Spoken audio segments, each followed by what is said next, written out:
Good morning. ngasi se daily card message ka aduga timing aphabaga hairake hena sembani ko video se ado video se kuire semda ba tha ani gumba kai gumba dumaine khatang hele ko hadi tawriba irang mayam sina hai tare ko hadi akhoi jungai re interest ni khangde na traga hadi semning daba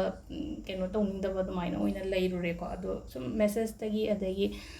call dagi amna lakpa hai tare ko ai hana yengibo oiro na traga viewers harasine ko adi sum atobe dum hapo o nutigi hapam thokpa dum hapo o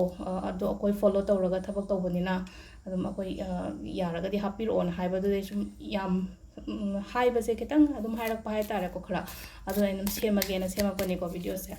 ado hambada akoi gi daily card message se ko haidi nomagi lakpa message na hanga yengba dumaina dum yengminare se ko haidi aina just card ahum lawthoga haidi ahum dadagi haidi ama katang khanbirase ko haidi samna habada 1 2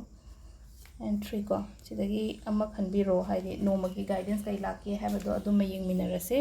aduga timing sima habetang yengase ko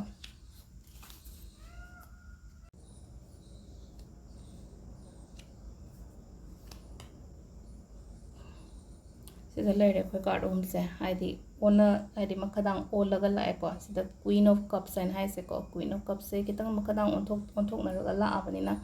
sida leina ko hazik lakadaba hai tare ko afaba lakadaba khotkadaba leise hai tare ko reverse oibodo ma keno tar maning haidi opposite oirena ko chumna smaina la aga budi phagadaba ko adonga sai card se haidi sometimes faina ontho la ko sudum yawe ko khoina keno to tamda si ado si se haidi opportunities lakadaba khotkadaba khotto mayam se hai tare katang ngasi gyona haraga di delay oiba khotpa dumaina oina oigani ko aduga ani sobase na age of swords na hai tare ko sidana amu haidi aingonda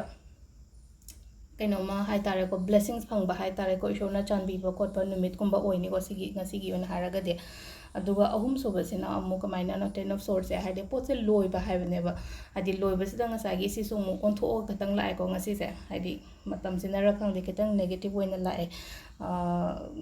ado si se haidi loiba se ketang loi phatta bado hai tare ko aigi hajik lei ba problem se ketang adum lei ri ba hai tare ko ado sida leire akoi gi ngasi gi card ki message se ko aduga amana timing afaba se ayuk ki pung 3 ga minute 39 daina 3 ka minute 53 phawm leire ko adagi 3 ka minute 58 daina 4 ga minute 9 phawm leire adagi nuntingi pung 1 dagina